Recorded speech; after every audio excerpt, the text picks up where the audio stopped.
Good evening, everyone. Welcome to another session of UNAM Youth Speaker Series. I'm Jonathan Dason, Vice President of UNAM Youth. Tonight, we have gathered an amazing line of panelists here with us to share more about the state of Malaysia's sustainable waste management practices.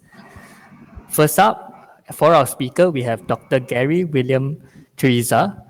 He has more than a decade of experience in climate change and sustainability policy development, communication, and negotiation at the international and national levels. He is an advocate of science-based policy making and multi-stakeholder consensus building.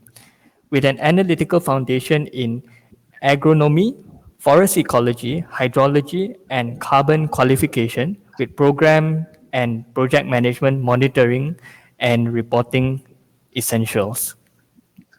Next, we have Dr. Rafia Binti Wahi. Dr. Rafia is a senior lecturer in the Faculty of Resource Science and Technology, UNIMAS. Her research and teaching experiences focuses in waste utilization technology.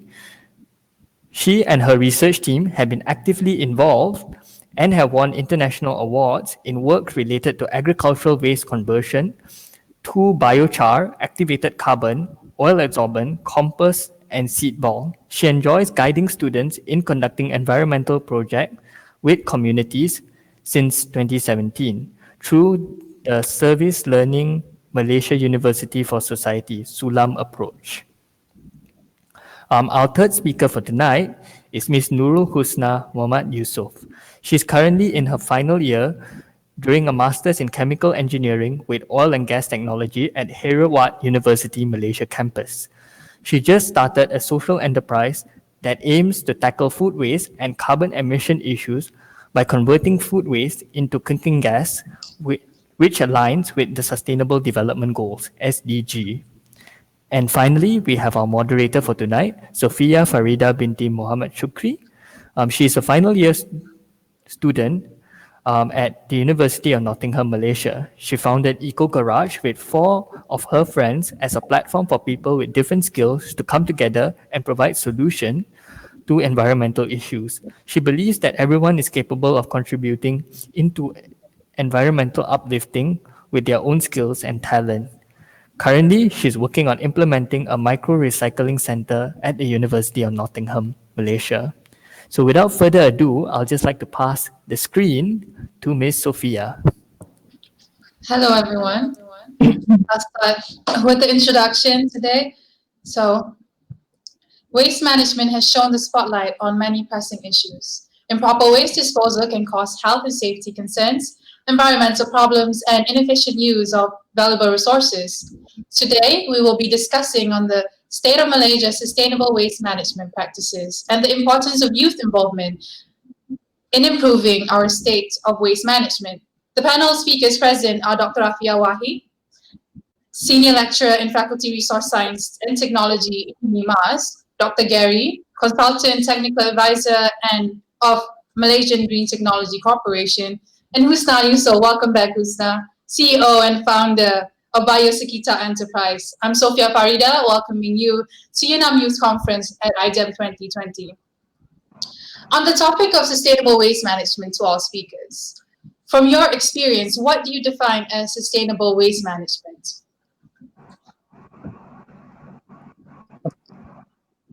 So, okay, I'll say the question back again. And on the topic of sustainable waste management, from your experience to all speakers, what do you define as sustainable waste management? All right, maybe we would like to answer first. Yes. All right, I think I go first. Is it okay? Oh, I think. Husna. All right, Husna, okay. you can go first. All right, cool. I think in sustainable waste management, we see first what is waste management. So waste management refers to the practice of collecting, transporting, or processing, or dispose, or how we manage the various waste material itself, and how we can relate that to the sustainability or the practice of the sustainability itself is where it comes of like how we ensure that every bit of the waste can be managed in an efficient way. Of like it's just that not that we manage it very efficient so that we just not dump it into the landfills, which is like going to contribute to the environmental problems. And in other words, I would say that it's like creating a closed loop circular economy where there's like waste and you cycle back and it comes like feeding back as a product, which means you create another process that can process route for the waste to be a new product. This is what I meant or I understand in terms of the sustainable waste management. Yeah. Maybe Dr. Kelly would like to add more. Yeah, Uh, Dr. Gary, I will let Dr. Rafia go first, if that's okay. we can do that Okay. too. Sure. Okay, sustainable waste management is normally when we talk about sustainability of managing the waste is about reducing as much as possible the use of natural resources, and then making sure that if we use natural resources as much as possible, we recycle it back or we turn it back into something valuable for human use, and as well as thinking about an integrated practice when we approach the waste management as a whole. For example, we prioritize the reuse, reduce, recycle, conversion of organic waste into energy, and less use of landfill for our waste. Dr. Gary? Yeah, thank you so much. And first of all, thank you, Sophia and Dr. Rafia and Ms. Husna. It's a pleasure sharing the panel with such distinguished individuals. Okay, looking at the definition of waste alone by itself, if you look at that, it says that waste is something that is either unwanted or unusable. Okay, so it doesn't matter how valuable something is, as long as you don't want it, it becomes waste, right? And then if you cannot think of a way in which to use it, then it also becomes waste. But waste management is like it's like one of those buggy whip type of terms. I don't know if you know what the buggy whip theory is. Essentially, yeah, when people stopped using horses, the people who made whips for buggies essentially ran out of business, and the term doesn't exist anymore. So if we think about resource management very holistically, and we think about how the type of waste we produce, then we will very quickly come to the conclusion that yes, you may not want some things, and you may not be able to use them where you are, but ultimately, if you think about it, somebody else might want them, and they might actually want them enough to pay you for it. And far from being unusable, you might find that the person who wants this resource actually wants to do something very useful with this material. So I, in my heart of hearts, believe that waste management is dated. The term is dated. It's on living on borrowed time, and the day will come when everything is zero waste, because it's all regarded as a produced resource, a product of whatever it is we're doing. So hope that helps. By the way, this in no way this just builds on what when Husna and Dr. Rafia have said. So agree 100%.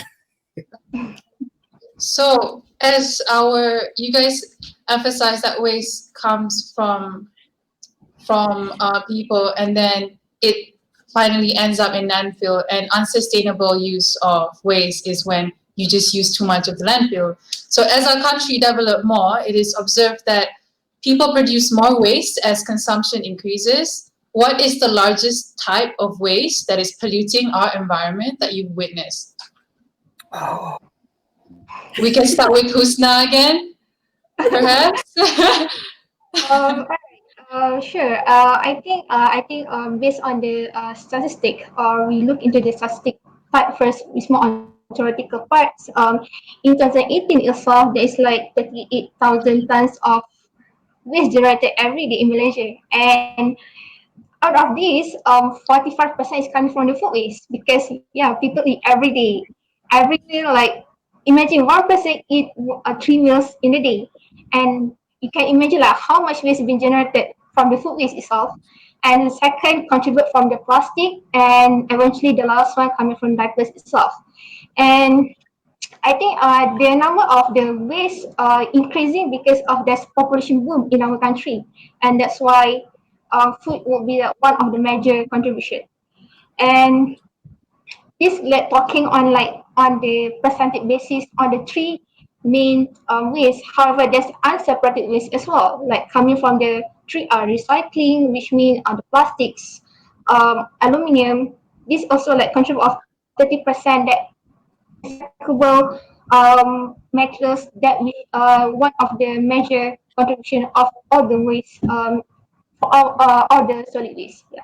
So, Husna, you mentioned about food waste, and I know that you have this company called Biosekita. What actually motivated you to start Biosekita, if you may? All right. Basically, I should introduce Biosekita. Biosekita is a social enterprise that we aim to reduce food waste by turning it into cooking gas and organic fertilizer.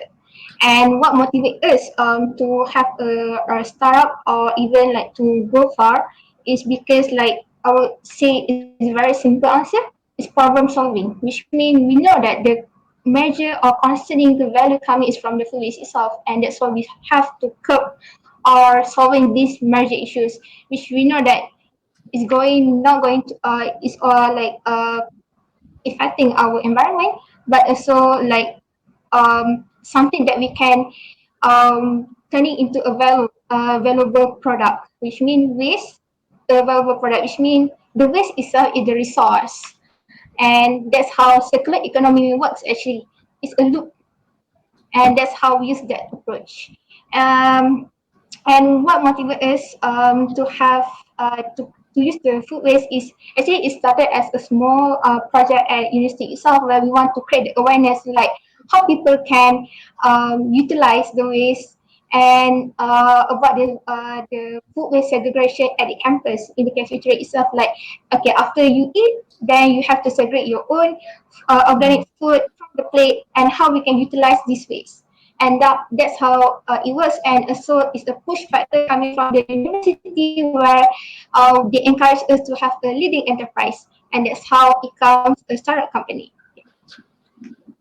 Dr. Rafia, in your line of work in environmental engineering, and I believe that you work in turning agricultural waste into biochar and whatnot.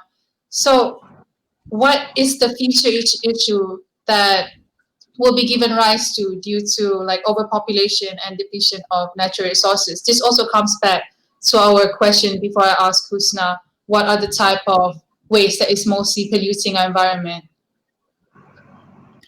Um, Actually, it's very encouraging to hear young people like Husna just now starting the company, something which can help the environment and also our future generations. Because like Husna has mentioned just now, 45% of the domestic waste coming into the landfill are the food waste.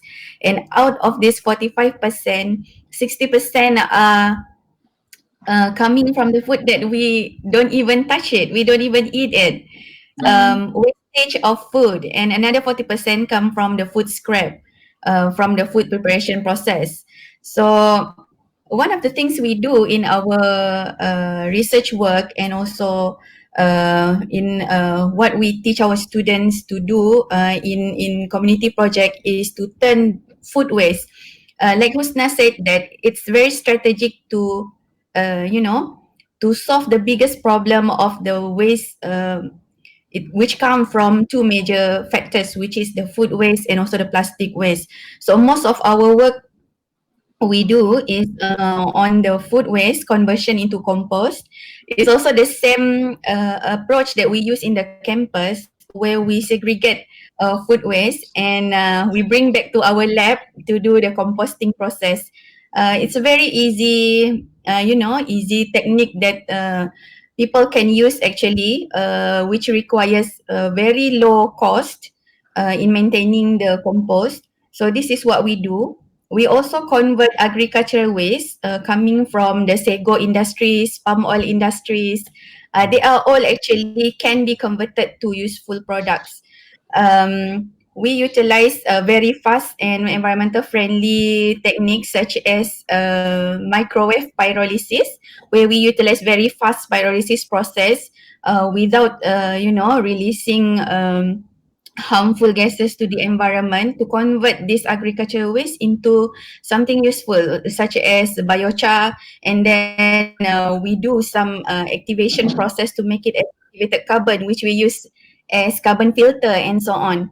So this is what we train our students, especially the final year project students and also the postgraduate students, to do and to see how important it is to tackle the waste management problems by converting them into valuable products. For the future, back to your question just now, Sophia, on what are the future things, future issues that we assume to be the biggest things to be exist in future, is like the energy issues, clean water issues. Just now we mentioned we convert things into activated carbon, which can be used to treat water, and then also food security. Just now we mentioned that out of 100% of the food waste, 60% is things that we don't eat. So that could be one of the things that we can approach in tackling this issue, which is to reduce the unused food, the untouched food. Jangan membazirkan makanan lah. That campaign to our people actually. Yeah. Just to add on Yeah. that, Question, Sophia? Husna, may you go first? Yeah, Husna, go. just to add on that, it's like how much that we waste every day of the food itself. That, you know what? We can use that amount, like food, 16,000 tons per day, is equivalent to six twin towers, which we can feed 2.2 millions of people. You know, That's like crazy.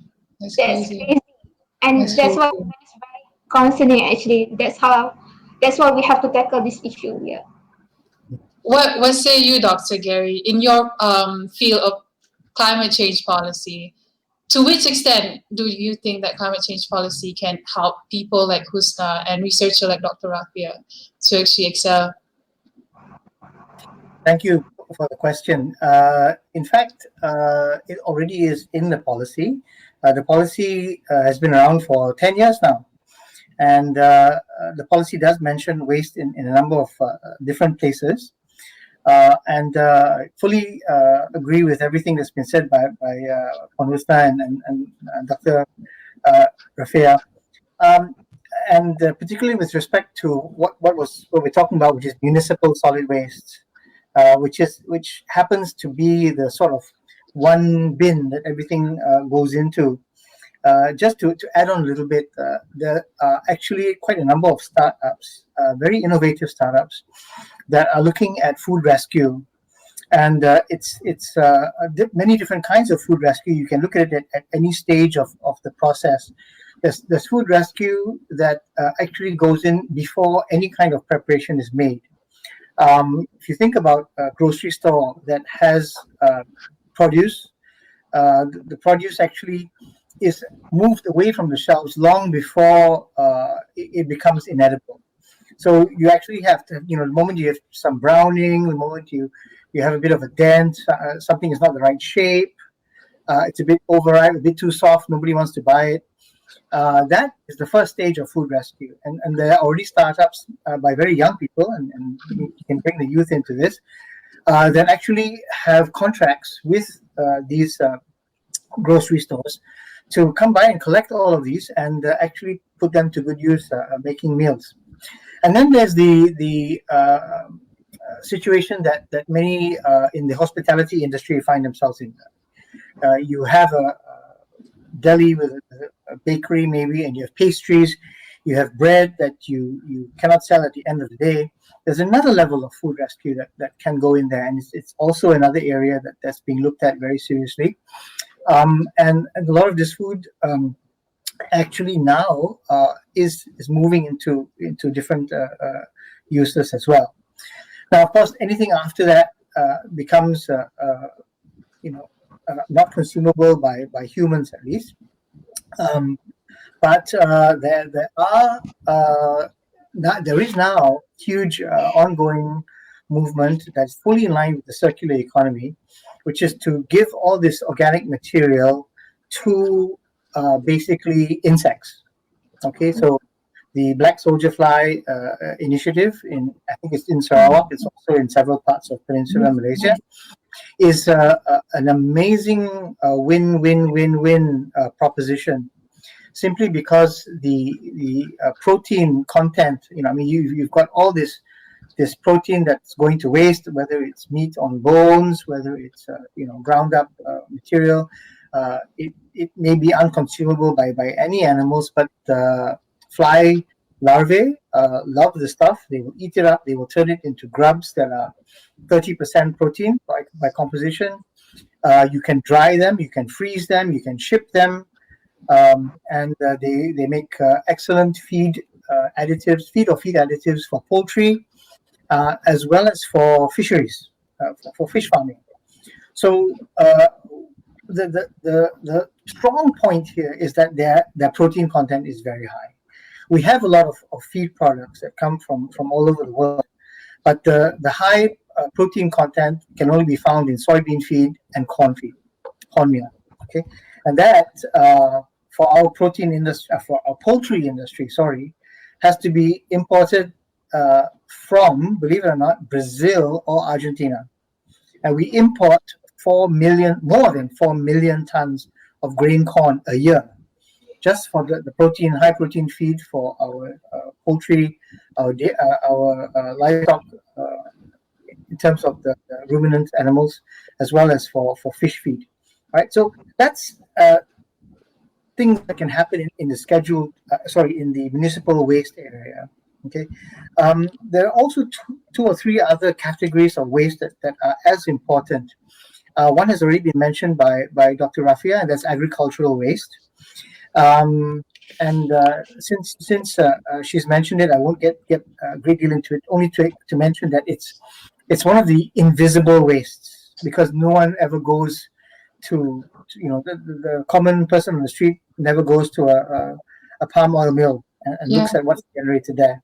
And sometimes the resources that are generated never even leave the building, because the moment they're generated, they're immediately sent to the boiler. So it's something that we need to look at, because it's an invisible resource that's being incinerated. All right. We also have scheduled waste, which is solid, semi-solid waste, but it's produced by industry. And the issue in Malaysia with the regulatory framework is that once something is labeled as scheduled waste, then there are only a very limited number of options for their management. And for the moment, many of these options preclude or exclude the ability to recover valuable materials from this waste. So hats off, kudos to Jabatan Alam Sekitar. They are actually reviewing some of the guidelines for scheduled waste management, to where some of these very, very valuable materials can be recycled. It even extends all the way to how we deal with imports. Okay, for example, we have a thriving steel industry here in Malaysia, and it used to be that steel was made with iron ore that was mined out of open cast surface mines in Pahang, right? But it takes so much ore to produce a ton of iron. the environmental impact of having all those mines is quite something else to behold. And sensitive areas like Tasik Chini, suffer the consequences. But nowadays, to produce steel, we actually use a lot of imported scrap steel, and it might have been called waste over where it came from, but it's a valuable input to our steel industry. And a ton of steel, if you think about it, is worth many, many, many more tons of ore dug out of the ground, transported, smelted, and all the energy used there to produce that 1 ton of iron to produce the steel. It's quite unbelievable. And when you think about it in those terms, the choices are very clear. You have to think about the actual footprint, energy footprint, and the environmental footprint of all of these. The final category of waste is the liquid waste. We're most familiar with sewage, but there's also liquid waste from agricultural livestock situations, also liquid waste from industry and the like, and they may be very toxic, or they may be completely innocuous. They may have heavy metals, or they may actually be nutritious. So the idea really is that when we think about how we use water, we have a one pipe in, one pipe out system. I don't know which one is in, which one's out, but it doesn't matter. We use only potable treated water, and we use it for everything. We drink it, we bathe in it, we wash our cars in it, we bathe our dogs with it, we clean our driveways with it, we water our plants with it, and then after all these multiple uses, they go back into one pipe that goes out, and that's black water. Okay, because ultimately the water from your washing machine, the water from your showers, the water from your sink, all of it goes into the sewer and is mixed with the water from your toilet, which is unusable, and it all becomes that. So the idea really is to think about resources as valuable in the form that they are. Okay, so we may use potable water, but we could also be producers and users of untreated rainwater. Right? We are producers of grey water, but we could also be users of grey water, because the shower water can actually be used to flush a toilet. Right, and then grey water can, even untreated water can be used water plants, but it all can end up as valuable surface water. It can infiltrate if it's clean into the ground and add to groundwater, but it's only the truly black water that needs to be treated through the sewer system. So think of how much less of a burden we'll be putting on our sewer systems, and how much lower of a burden we'll be putting on our treated water systems as well. So we would have so much less, use so much less potable water, and we generate so much less black water if we were more creative about how we kept the resource pools separate and optimize their use. Yeah. Sorry, it takes a while. It's okay. Thank you, Dr. Gary. So I see that you really focus on the point that waste is not really waste, it's actually value. And there are waste, of course, but as what Husna says, you waste what you can actually eat. So like for youth like Husna, how do you find the value in food waste? How do you manage to do that with your team? All right. I think it's a very good question actually. I think it's for me it's very simple. Is that we give the value to the waste. It's like you create the value for the waste. For example, the value here can be in two things actually. That you come in terms of the money, actually business, or it's like you create a social or say sustainable benefits, which means how you can sustain the environment, social, and also economical, in terms of the economy. So I would say that the waste is like we generate it every day, and then we repurpose it, and it comes a social purpose, and that's how we value the waste itself. And in terms of the food waste, it's like you the food waste is like something that we do it, and then how we put the value is that we see like the demand and supply in the market. Like, all right, for example, okay, what we can do in terms of the research itself, like what we can do with this food waste, and then we see the value of it. Like, oh, in terms of the environment, it can reduce 15% of the carbon emission. And then, all right, from this, like, what's more after that? Like, is it only in terms of environment? But there's also like the demand of like organic waste. Actually, like for example, after the certain processes, in the food waste itself, there's two product that we can focus on: the cooking gas and also the organic fertilizer. I think something similar to what Dr. Rafia did. Is like the composting. So it's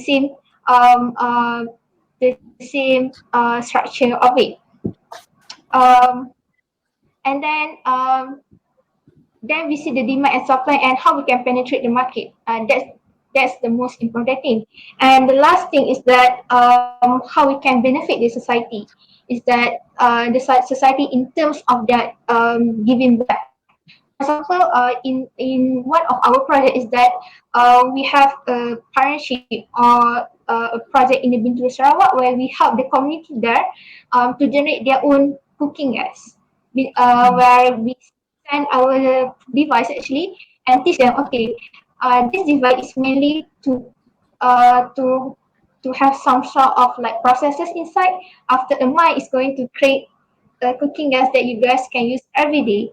And at the same time, this gas also can support your electricity.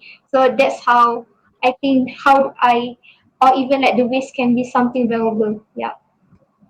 That's very innovative coming from someone very young. And I heard that just now, Dr. Rafia, you talked about your involvement with youth. Could you explain more on that, on how you get youth to involve in the topic of waste management? How do you encourage them Alright. to take part? Yeah. Yeah.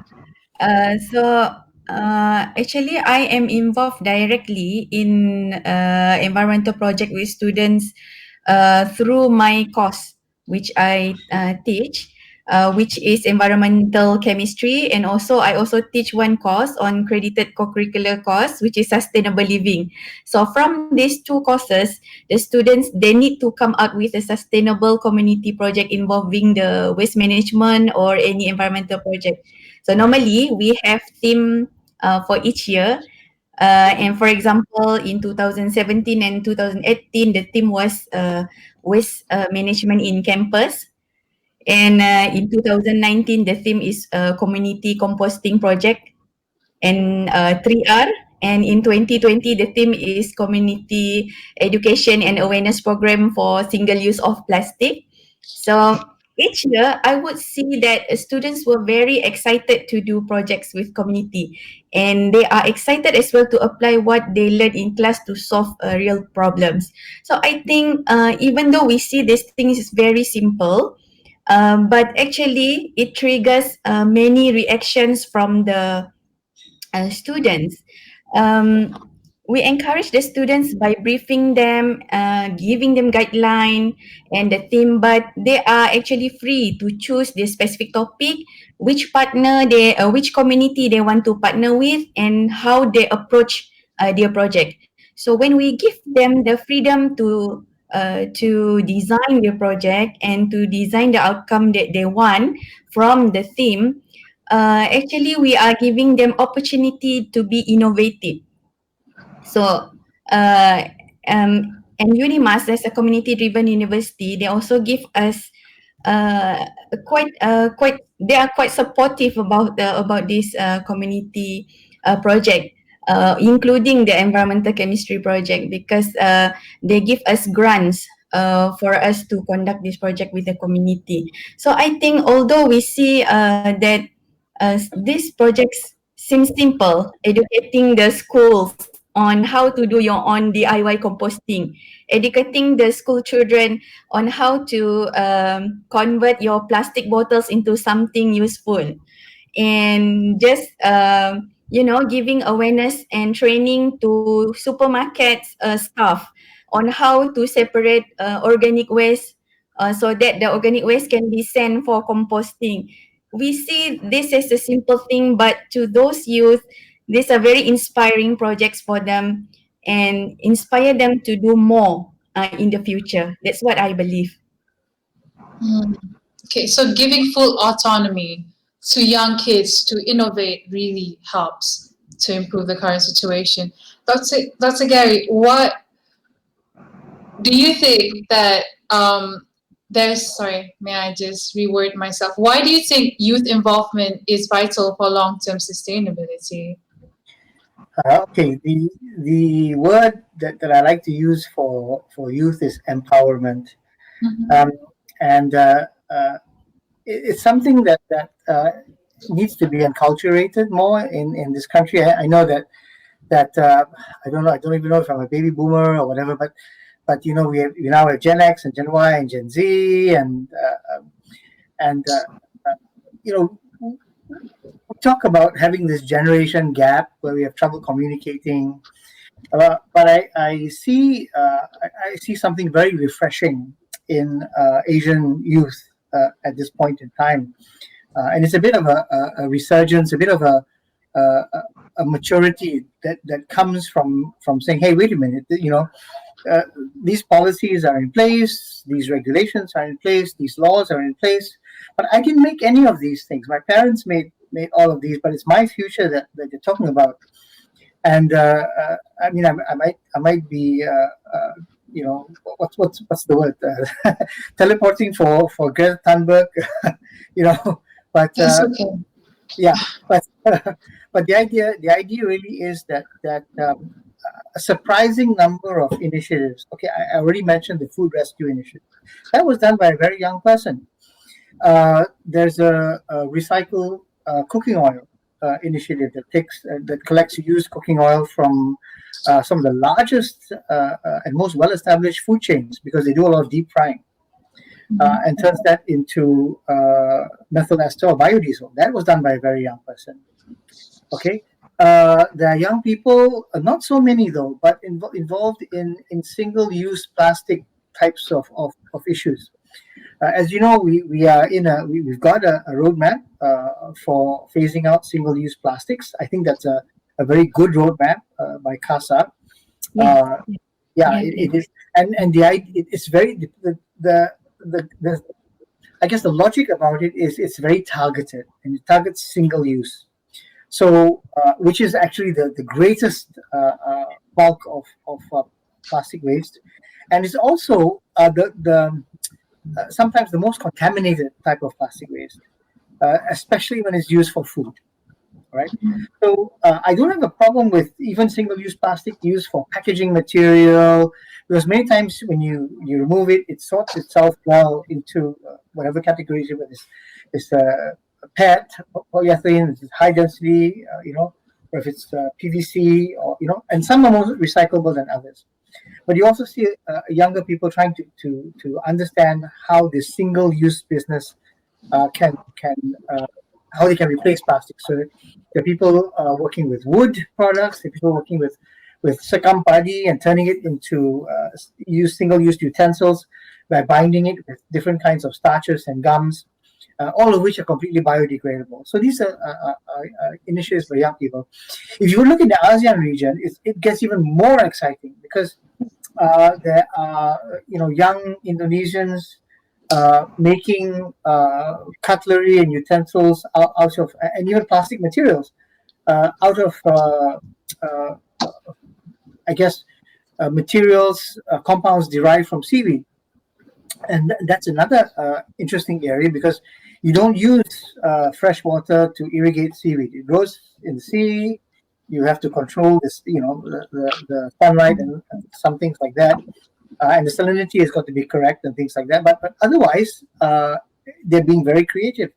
Same in Thailand. I mean, these are really hotbeds for very, very young people to develop. And in Singapore, young people are getting into things like urban food production, and they're producing food on the tops of buildings using well, the using the composted waste from the city island itself. So as far as I'm concerned, it's a free for all for young folks, people like you who starting out. You're CEO. Go for it. And avail yourself of all the marvels that you have at your fingertips, the ability to collaborate with people, half a world away, the ability to crowdsource. None of these things were available during my time when I was growing up. So I think that it's a beautiful Pandora box, because now that it's been opened, all these other tools, Opportunities. Yeah. tools and opportunities are available to you, and what you'll find is, rather than blocking your way, you'll find that more progressive among us older folk would be happy to let you lead on with this. So I think it's great. I love it. Thank you. Thank you. I could see young people becoming very innovative. Anyone else want to have a say on why do you think that youth involvement is vital for the long-term sustainability? If there's no one else on the floor, I'll carry on to the next question. Just to remind the audience that you are allowed to ask questions in the chat box below, and we'll answer it 30 minutes after this, 20 minutes actually. So moving on. Sorry? Strongly encouraged. Strongly encouraged. So the next question will be, what concerns you most about improper waste management? As you can see that clean land becomes very expensive for people to stay in, and now people live in slum areas, and that must affect their health. And do you want to go first, Dr. Rafia? Yeah.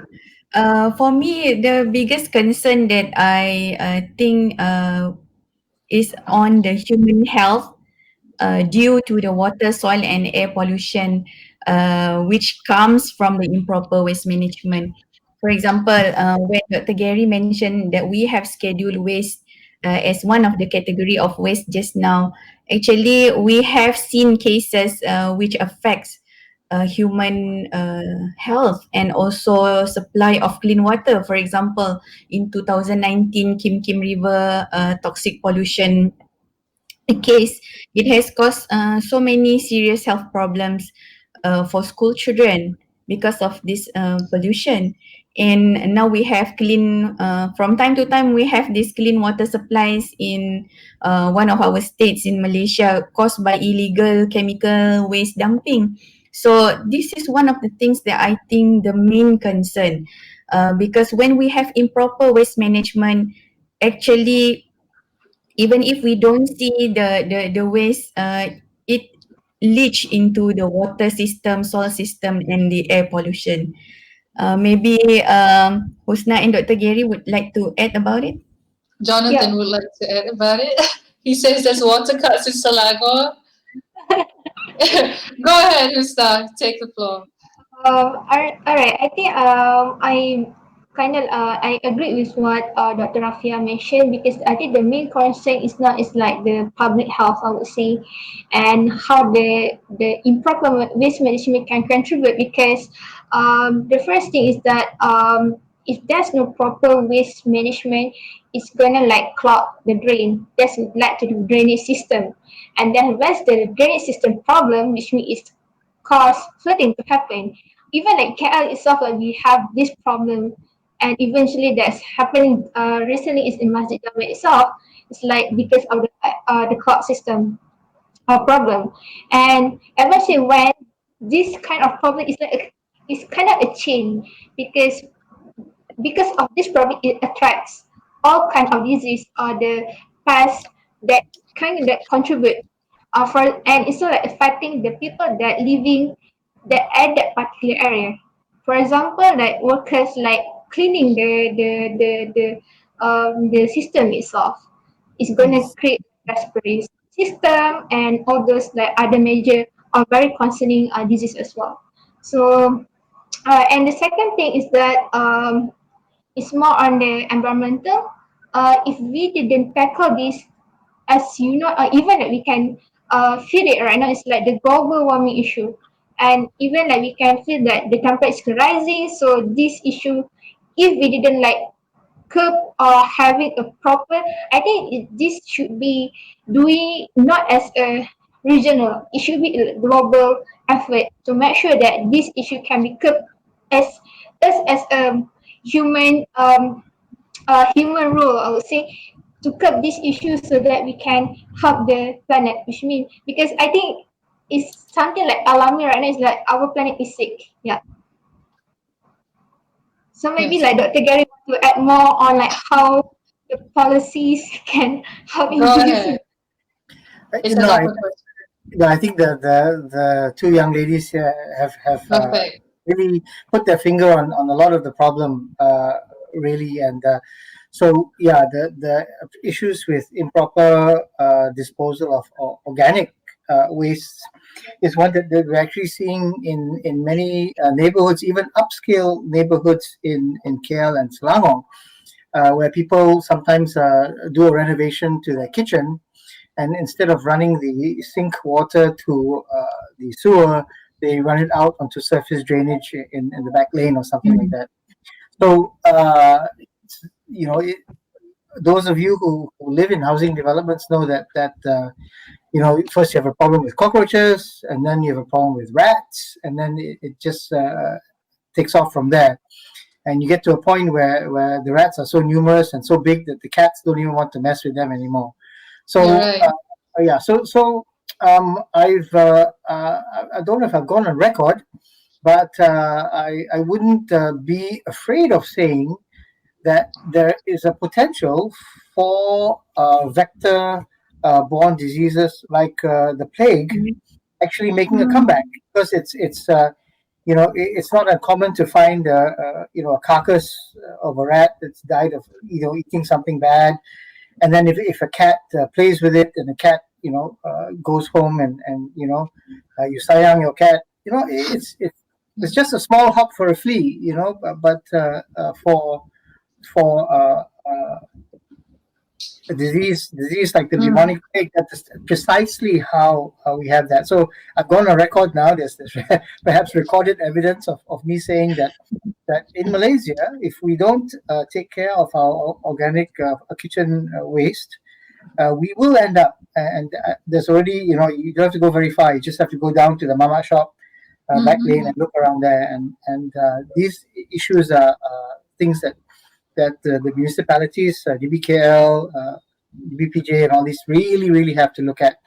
And they're solvable. That's the thing. The beauty of it is they are solvable, because exactly, because this food waste actually has value. It doesn't need to go, you know, away like that.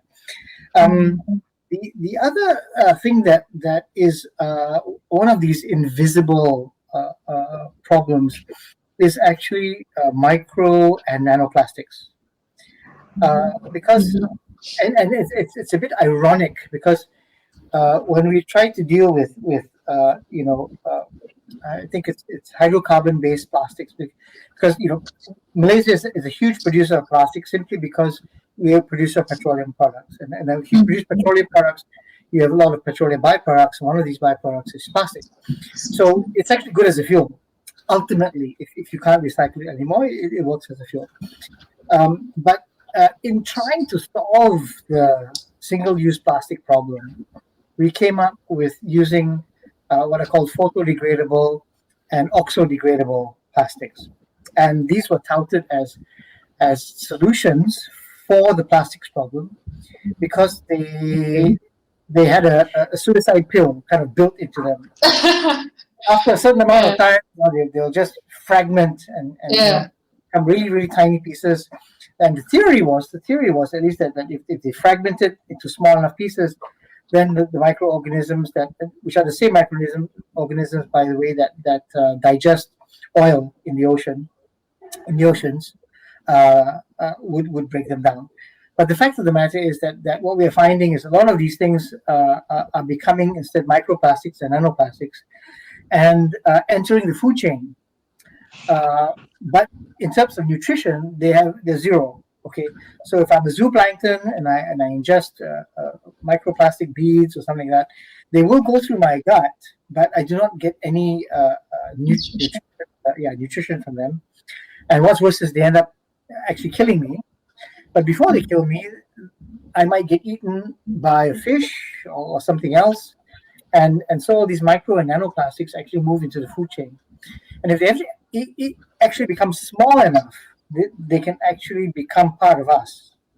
And there is some concern about the carcinogenicity the carcinogenic effects of some of these polymers and compounds. So but you know, even before it gets there, the impact on ecosystems already is bad.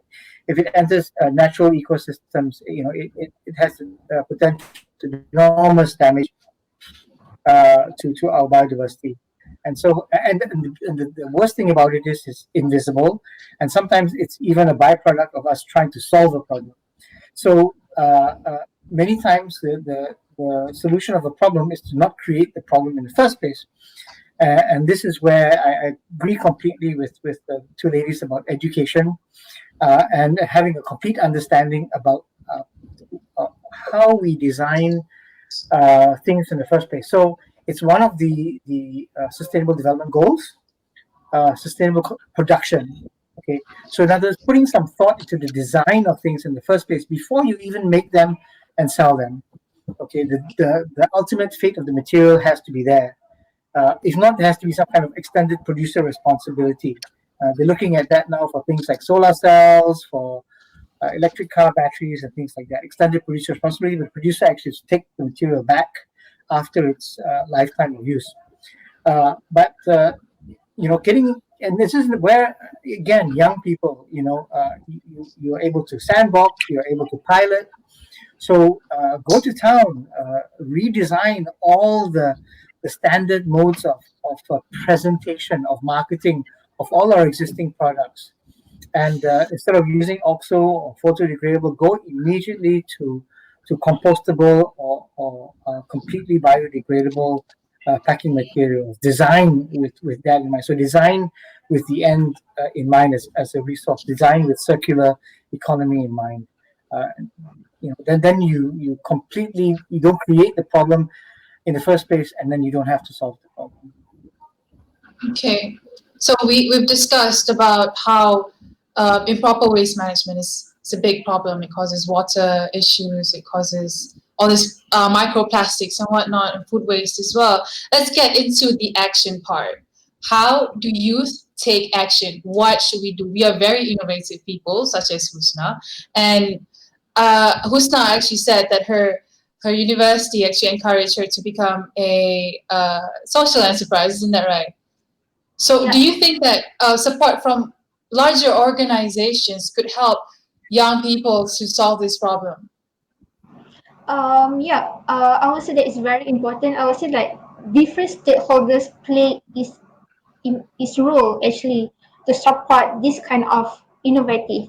For example, and even like I very agree to what Dr. Rafia said, because I think at the research level, when we have that kind of like program that been tailored in the course itself, it somehow triggered the mind of the youth, like okay, I'm doing something for the society, and it's invisible because I think as a youth or in me itself, I think I wanted to see something that I can see on my eyes, like, oh, I'm doing this, oh, that's successful. And it's not like something like um invisible, like, oh, I cannot see, and it's only that.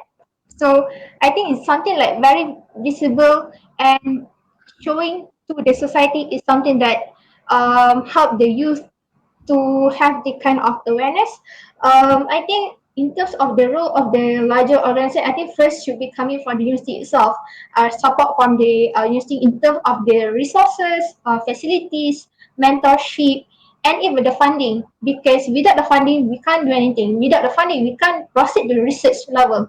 Without the funding, we don't even have to create. Because if you want to create a business, you need that model, or you need that money to go further. And even like to this to add on the UST level is that in my university is that we have empower. I took from Dr. Garwood empowerment, and we have empower program, and there's like certain level of empower level where there's like coming from like watt level, kilowatt, gigawatt, and the last one is the megawatt. The megawatt is like leading a social enterprise, and that's how the support coming for the university. And I think it's very eye-opening for me because I kind of get this opportunity where I can see that okay, certain level you hit certain point, and when you hit that point, you like getting the endorsement on getting the recognition coming from the university, and that's how you empower your youth or your peers to come and join you together and do what you do. Wow, that's Second thing, beautiful. second thing is that I think the role of the government is that I think play a important role here because as far as like university can forward the funding, but I think government also should uh, provide some incentive because even for now I think there's like a call proposal for the even that how we can utilize palm oil waste into biodegradable plastic for last year. And this year we have like how we can utilize palm oil mill effluent to renewable gas. So this kind of like funding should be there's funding for the researcher or the lecturer itself. I think there should be funding coming for the student to have their own research because the research on a paper base is I would say is nothing is better like how we can tally this together and bring it into the market, how you can help the community and solve certain problems. And the third one is the I think government company or certain private organization where they have the building capacity building activities where they connect the students with the mentors at the industrial level and how they can have their own startup, and it's more one-to-one mentorship so it's easier, and they have this kind of experience, hands-on experience, a very close mentorship coming from the CEO, like for example, Grab Cycle, where they are a social enterprise that focusing on the supplies, food supplies, and it's being supported by the Food Bank Malaysia. So I think this kind of stakeholders or this ecosystem is very important actually to drive the youth and to come up with their own initiative. Yeah. On the topic of government helping young change makers like you, Dr. Gary, do you think that the Malaysian policy favor youth involvement in this field? Thanks for the question. How do I say this? When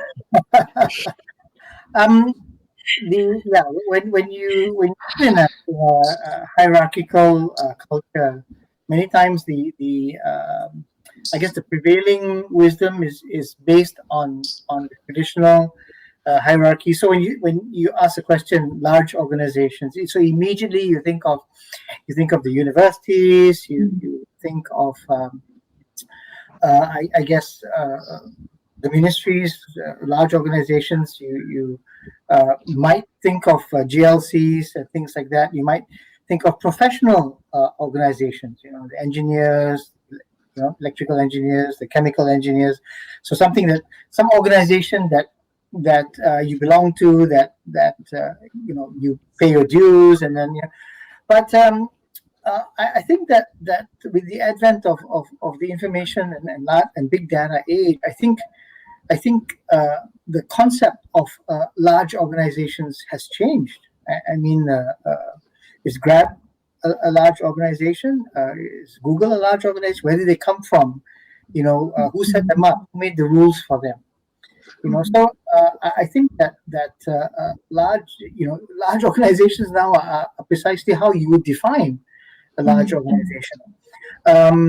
Some people consider common workspaces as large organizations. It's amazing some of the things that have happened in some of these workspaces, and people just say, why should I wait till I'm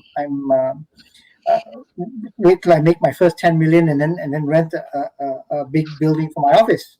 As a startup, why don't I use a common workspace and actually take advantage of this very fertile ground to network with other young people who are equally creative, equally ambitious, and move on from there. So I think we need to rethink what we perceive as large organizations, and I think that the large organizations now also are beginning to feel a little bit like waste, in the sense that waste management, at least in the sense that the days are maybe numbered because things are shifting so quickly, and so the as far as I'm concerned,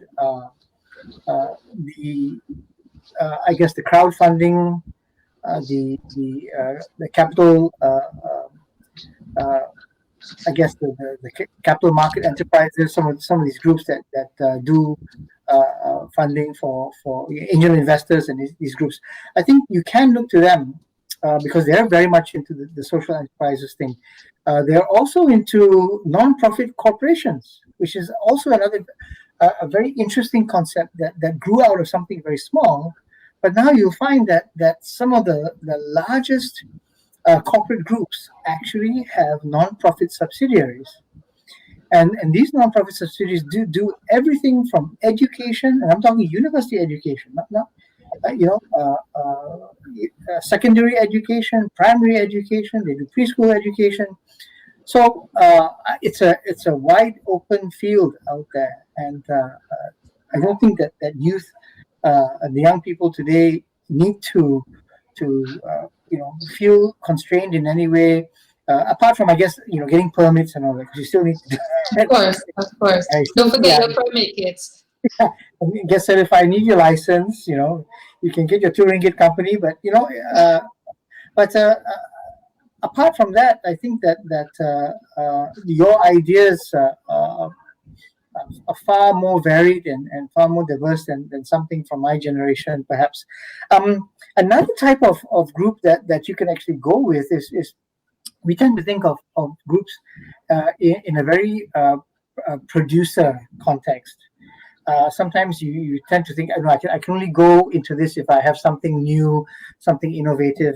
But the group can actually be a bit backward looking and glean what was useful from our history in the past, and actually compare that to what's going on now. So what I'm talking about when I'm talking about things like this is I'm talking about initiatives to avoid single-use plastics by making some of the consumables, the healthcare products, the personal care products, in your own home, in your own school, your own group, whatever.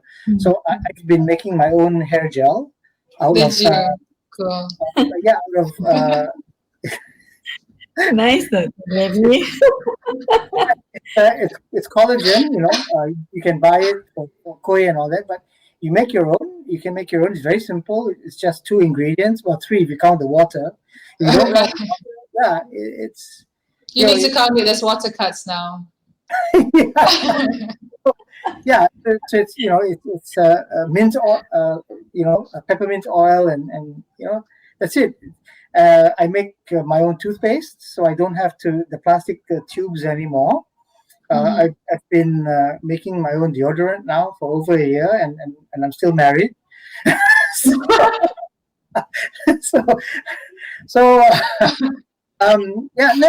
But these kinds of groups have power. They have serious power because they can send very, very strong messages to the pharmaceutical, to the healthcare industry.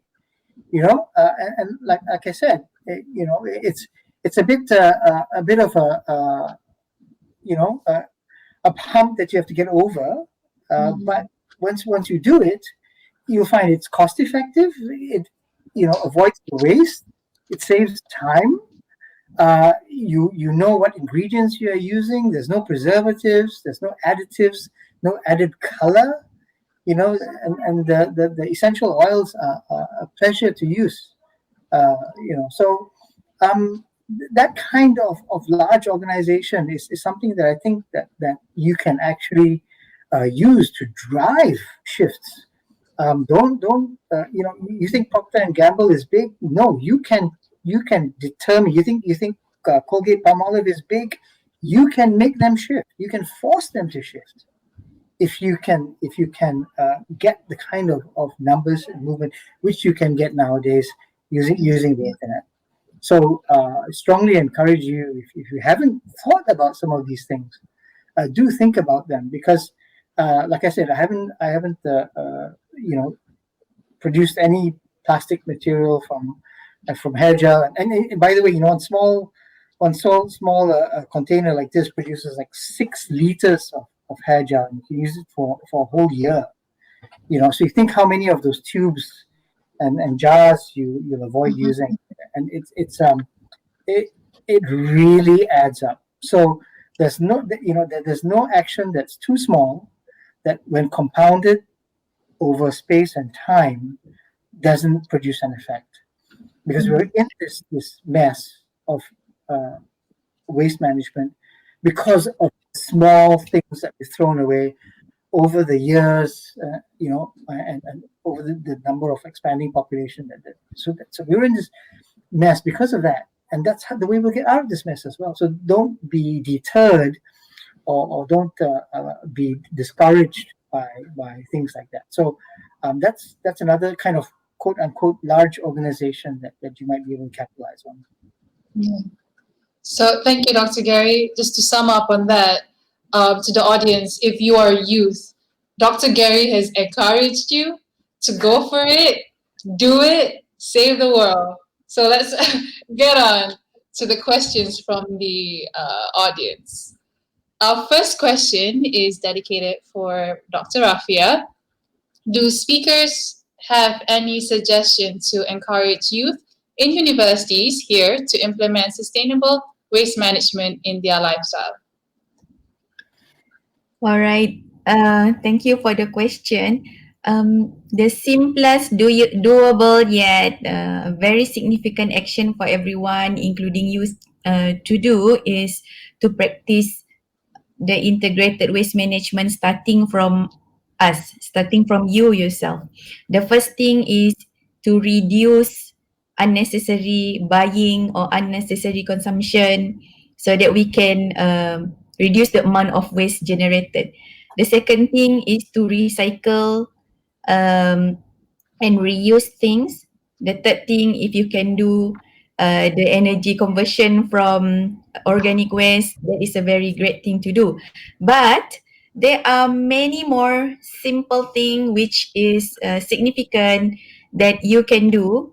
For example, if you go shopping, you just buy necessary products with less packaging. If you see in the supermarket, hypermarket, we see a lot of fresh produce. They are packaged in unnecessary way. For example, you already put it on a polystyrene base, and then you wrap it with food wrapping, and then when you go to the cashier to take it away, and they put it into the plastic bag. I think that is unnecessary packaging. So try to bring your own shopping bag. And then another thing that you can do, which is simple, is try to buy local products to reduce carbon footprint. As well as, by this way, you can support local businesses. And another simple thing that you can do, for example, during food preparation, or even you go out to take away or dine out, you cook and you order just enough for you to eat, whatever you can eat only, to reduce uneaten food, which is food wastage. And then turn your food scrap into DIY compost. This is very easy. I tell you, if you use the Takakura composting method, it's a very easy way for you to convert your food scrap into compost. And then when you do food takeaway, you choose outlets which allows you to use your own food container to bring home your food. And you can also bring your own straw when you eat outside. You go carpool or you use public transport. And in this pandemic situation, if you are healthy, you use washable face mask with filter, of course, so that you don't have to use the disposable mask. If you want to involve more, you can be like Husna. Actually, you can start your own, I social encourage it. your own startup, and then you can help the environment by setting a course in your own community. Let's say you live in Sarawak, for example. You set a course which can solve a problem in your own local community. For example, you set independent recycle bins. I've seen one in my living area. One of the shop nearby, they put a very simple bin whereby they put only plastic bottles inside, and that one is a personal initiative. It's not by any local authority. Okay, so everyone can make a difference. And you can set up this bin not only for plastic bottles but also the aluminum cans, or you can do some initiative to collect e-waste and so on. You can also join the plogging movement. Plogging means you go jogging, and on the way you go jogging, you pick up some trash, put into a trash bag. So you can make it trending, you can make it sustainable, do it with your friends on your social media. And those who can write apps, there are many opportunities for you now. If you join Magic, for example, Magic Initiative, MAGIC, they have this, from time to time, they have this challenge based, where they call it hackathon. If you can write apps, so you can join this hackathon. So you can write apps for managing the e-waste, for example, for collection of e-waste, for collection of recyclables from houses. That could be one of the things that you can do if you want to go big. I have one example of our alumni in Unimas who set up a social enterprise which named Warming Up. He approaches the local authorities, and local authorities are very happy because he comes with a solution to the food waste coming from the pasar, from the market.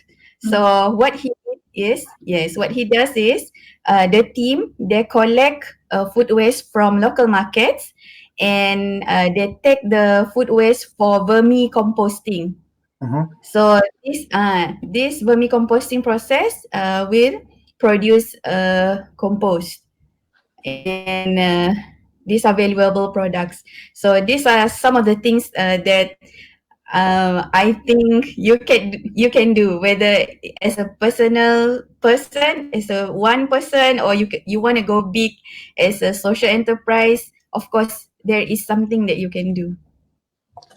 Okay, we have 17 more minutes to answer questions. I think Husna, you would like to add a bit on that? We can't hear you, Husna. Can you hear me now? All right. Perfect, yes. Okay. I think I want to add on to Dr. Rakia because I think I'm kind of very close to university. I'm still a student, so I think first thing first, because you need a spark when you want to start. So this spark should be coming from the management level. It should coming from the society itself, which means the organizing in the university. So for example, the MPP or the student council can start create awareness or education. Like for example, a month of about the food waste management in the university. So for example, I took a very simple example. What we have in our campus is that we have a week of creating awareness where we send email to the students like, okay, this is what you should do. And then at the campus, at the cafeteria, so we have the separated bins. Like, okay, this is bins for what? General waste. This is for food waste, organic waste, or this for plastics or aluminium. So this like it starts slowly, and maybe it's a force, but in from time to time it's going to be a lifestyle after that. So I think it's a good thing when you create the environment in the university. Then after that, it's going to be a lifestyle. Eventually. So I would say this thing. When hey, one person study, and I think that if there's a very good support coming from your friends or even the organization, which means I think it should have coming like from the council itself. It's a really good initiative, and eventually, even for our case in Hero Award is that we have the support coming from the Perbanan Putrajaya, where they come to our campus. Oh, this is what happened in our campus, and they're very supportive and they give the full support actually to what we had on the campus. Yeah. Okay, let's move on to the next question. There's this question. I think this person is asking for help. Is there anything that can do to help the rural areas in Sabah and Sarawak on their waste management? Any say on that, Dr. Gary? Oh, once again, thank you for the question. No, I think that in the rural areas, there are both pros and cons. I grew up on rubber estates and palm oil estates, so for not all of my childhood, but for my early childhood at least, I do recall some joys of rural life. But depending on how rural you are, you might even have internet nowadays. And at least I think the recent administrations have been more attentive to the need for information to get to the rural areas. But I think that the huge opportunities, because in many situations, the rural areas have not yet had the opportunity to become damaged or spoiled or polluted by some of these things. And so I think that there is the opportunity for a very large amount of education and advocacy to immediately sort of leapfrog the standard development paradigm, which normally looks something like masak di rumah, lepas tu tapau balik, and then so with the introduction of fast food and things like that. So and it's not just for waste management; it's an entire lifestyle thing that we see. It's related to other social problems that we have with nutrition and things like that. This strange situation in Malaysia, where on the one hand we have obesity, on the other hand we actually have malnutrition. And it's not because we don't have enough calories. We have enough calories. The problem is we don't have enough nutrients in the calories. Right. So for us now in this information age, the big issue is to get all this know-how, all this knowledge, all this experience over to the rural areas so that they can avoid making the same mistakes that we have made. They can actually bypass the petrochemical based plastics. And I think I saw a question about some of these plastics. Yes, and I answered it in my talk earlier. I said, yeah, some of these plastics that are designed with time bombs in them to fragment, they're actually worse. If you take them into the rural areas and if they fragment there, they actually can do quite a bit of damage to the ecosystem. They enter streams very far up in the hulu, and by the time they get down to the hill area, they've done a lot of ecological damage. So there are many things that are being done right in the rural areas now, and you shouldn't have to do the wrong thing and then learn how to correct the wrong thing to make it right again. The information is all there. What's going on in the rainwater harvesting? You use it to wash your feet before you night tangga into your kampung house. They knew about that. They still do it. It works. You just have to make sure that the nyamuk don't get inside. and nowadays, yeah, exactly. Just put some salt in it. You're done. No problem. Yeah. So yeah. amazing what you can do. So the first lesson is just avoid the waste in the first place.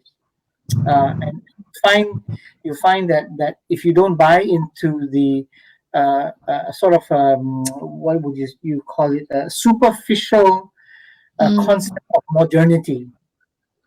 Yeah, you don't buy into the superficial concept of modernity where something has to be packaged clean, and it's and it's 5 or 6 layers of packaging, and then only it's quote unquote modern. So let's get away from that concept and look at things as they really are, and we can go a long way in this. Yeah. Okay, that's really good to know that you, as like people from the rural area, you have many options to integrate your freshness for your city. Yes.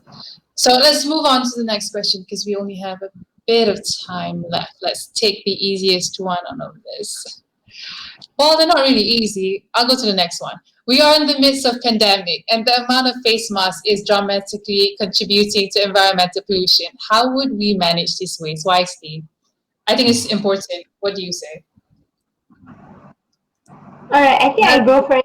Let me pick up this because I think at the end of the day, it's about us actually how we manage our waste, and it's like our manners to handle our own things that we like doing every day. For example, like I think even like it's only like 6 months the COVID is kicking in, but I think there's various research being done at the same time, like to propose or even to have the vaccine. But I think some of the manufacturing company is try to have the because I had one conversation or even like work closely with the one of the research in department for the manufacturing company. They are like currently like looking into the biodegradable face mask or even PPE, but it's still at the research level. But at the same time, I think it should be the action should be coming from us. Like you use it, then you throw it at the proper manner.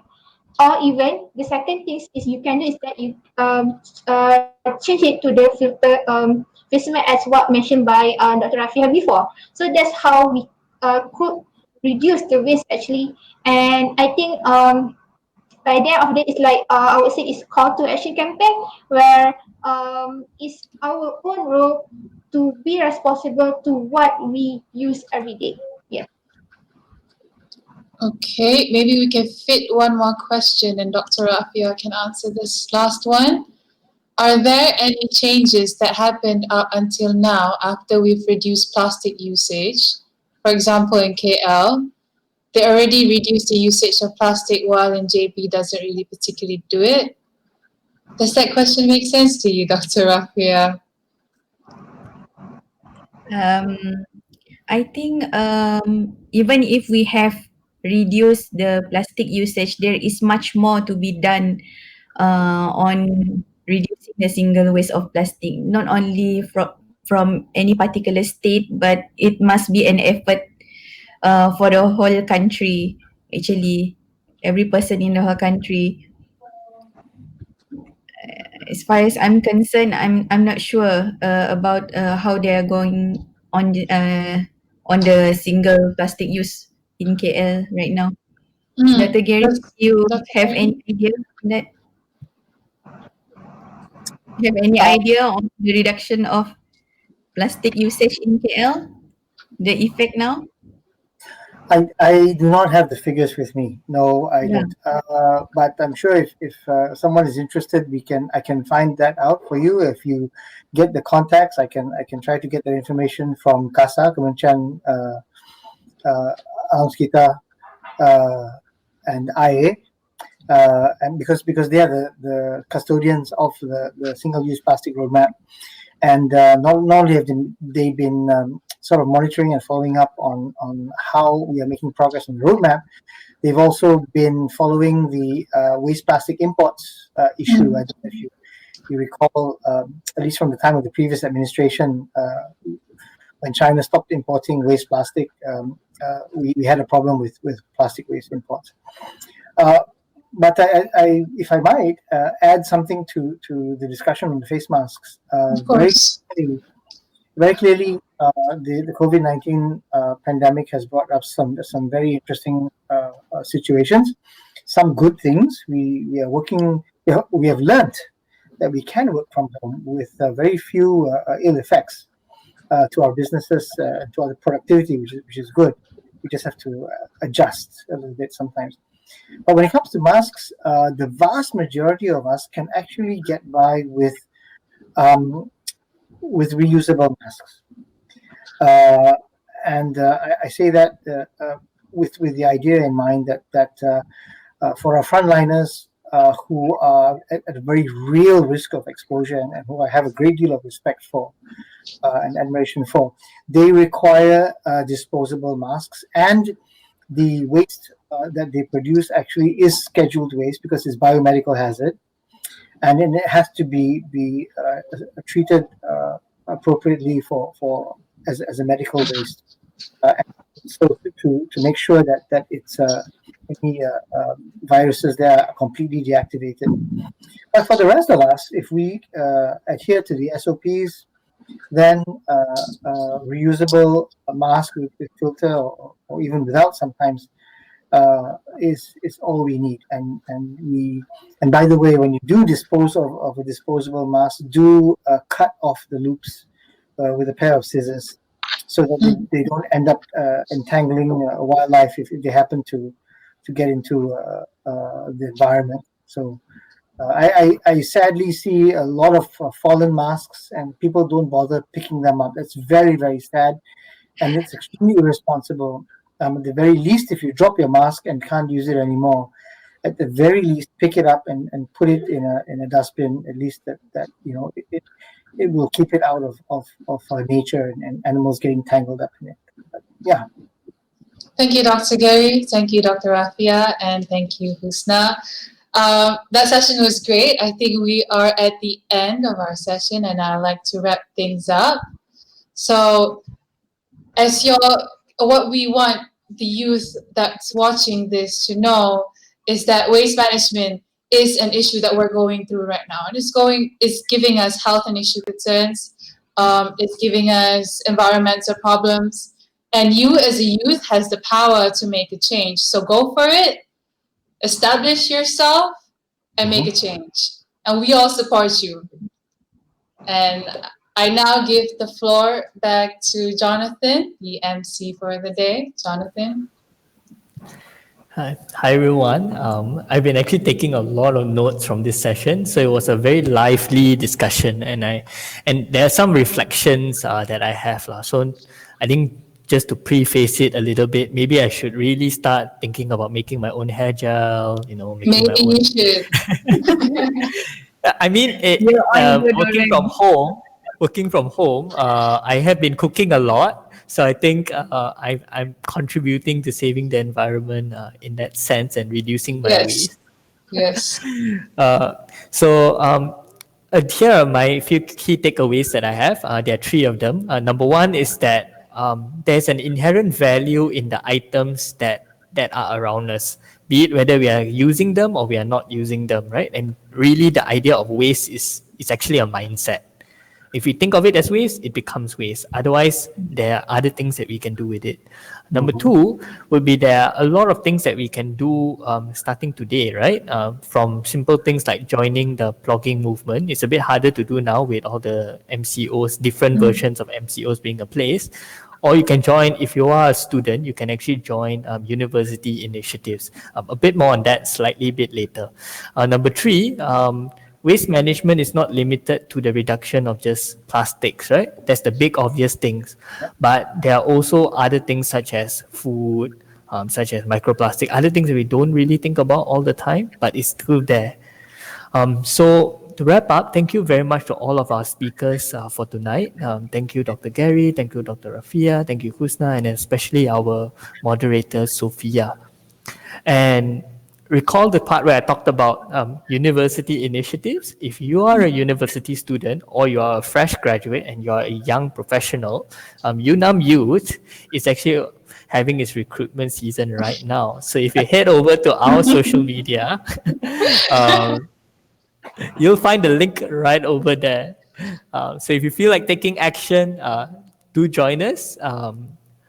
We have creative ways of doing so. Okay. This is another support. Yes. That's a wrap for tonight. Thank you very much for tuning in with us. Thank you very you. much. Thank everyone. you. Very Yeah. Husna. Thank you for Good having night. us. Okay, good Great night. time. Thanks so much, Sophia, for wonderful moderation. I think we're still in live. Are we? Yeah, yeah. See you, Dr. All right. Broadcast has ended. Ah, awesome.